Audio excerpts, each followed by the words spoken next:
তাকে সবাই চেনে এক নামে। তিনি আফগান ক্রিকেটের সবচেয়ে বড় অভিভাবক। আফগানিস্তান ক্রিকেটের উত্থান, সংগ্রাম, পতন আর পুনর্জন্ম সবকিছুরই সাক্ষী তিনি। নাম মোহাম্মদ নবী। ব্যাট হাতে ঝড় তোলেন, বল হাতে প্রতিপক্ষকে চাপে রাখেন, আর মাঠে তার উপস্থিতি যেন দলের এক নিশ্চিন্ত আশ্রয়। আসলে নবীর বিকল্প বলতে গেলে শুধুই নবী নিজে। 40 বছর বয়সেও যিনি ক্রিকেটকে ভালোবাসেন একজন তরুণের মতো। তার শরীরের বয়স বাড়ছে ঠিকই, কিন্তু মনটা এখনো বিষের মতোই উজ্জ্বল। 2 বছর পর হয়তো দেখা যাবে বাবা নবী ও ছেলে হাসান ইসাক হিল একসাথে জাতীয় দলের জার্সিতে মাঠে নামছেন। যা হবে একটি অবিশ্বাস্য মুহূর্ত, যা ক্রিকেট ইতিহাসে জায়গা করে নেবে সোনার অক্ষরে। নবী শুধু একজন ক্রিকেটার নন, তিনি এক চরিত্র, এক দর্শন। বিতর্ক, রাগ, অহং এই শব্দগুলো তার অভিধানে নেই। সবসময় স্থির, নম্র, ভদ্র, যেন গভীর নদীর শান্ত স্রোত। দেশের পতাকা বুকে জড়িয়ে তিনি লড়াই করেছেন বছরের পর বছর, কখনো হাসি মুখে, কখনো নীরবে। তাকে বলা হয় আফগান ক্রিকেটের ফাদার ফিগার, যার হাত ধরে একসময় ক্রিকেটে হাঁটতে শিখেছে পুরো একটা প্রজন্ম।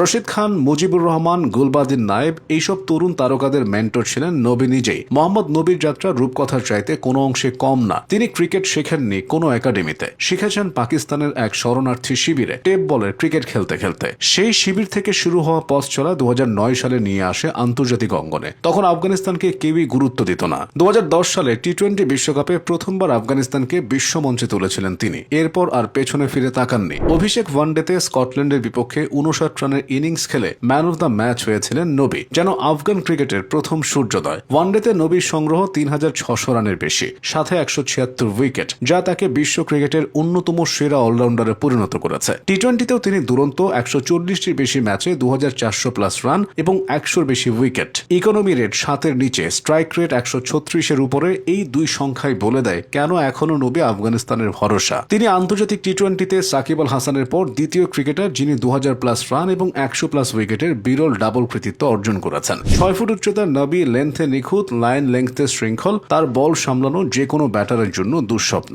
IPL, PSL, Big Bash, BPL, নবী এমন কোনো বড় লিগ নেই যেখানে খেলেননি। এখনো তার নাম ডাকলে দলগুলো হাত উঁচু করে ডাকে। ফ্র্যাঞ্চাইজি লিগে পাওয়া সেই অভিজ্ঞতা তিনি উজাড় করে দেন জাতীয় দলের তরুণদের মাঝে। কঠিন সময়ে দলের অধিনায়ক হিসেবে তিনি ছিলেন একজোটতার প্রতীক। তার সতীর্থরা স্নেহ ভরে ডাকেন মিস্টার প্রেসিডেন্ট, কারণ মাঠে ও মাঠের বাইরে তার উপস্থিতি নেতৃত্বের প্রতীক। এখন নবীর ছেলে হাসান ইসাক হিল নিজে